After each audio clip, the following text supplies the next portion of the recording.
देश को आजादी मिली कैसे मिली? देश को आजादी तालियां बजाने से नहीं मिली।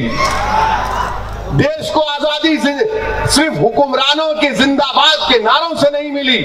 देश को आजादी मिली तो सन 57 की जंग आजादी में हमारे उलमाओं ने अंग्रेजों के खिलाफ, सुनो आरएसएस वालों, तुम तो नहीं थे जब,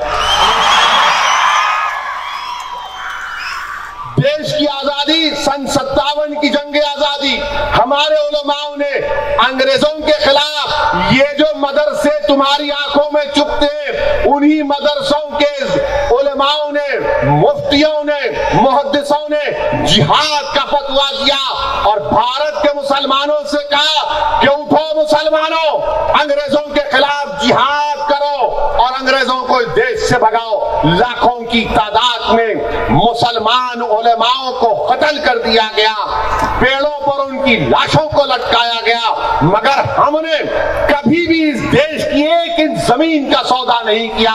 ये हमारी वफादारियों की निशानियां हैं। मेरे अजीज दोस्तों और बुजुर्गों, देश को आजादी मिली गांधी के एहतजाज से, non cooperation movement, quit India movement, ये तमाम सत्याग्रहों से तो देश को आजादी मिली। और भारत के संविधान में प्रोटेस्ट, एहतजाज एक फंडामेंटल राइट है। मेरे को समझ में नहीं आता कि भारत के प्रधानमंत्री जब लोग रोड पर निकलते हैं तो परेशान और डरते क्यों हैं?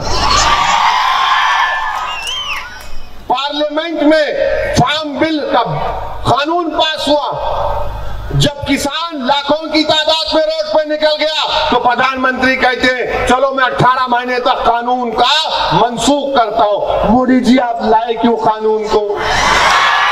तो मालूम हुआ कि मोदी जी जब देखते हैं लोग रोड पर निकल गए हजारों की तादाद में, उनको समझ में नहीं आता क्या करें। मेरे अजीज दोस्तों और बुजुर्गों, ये हालात हैं और आप जानते हैं मेरे अजीज दोस्तों और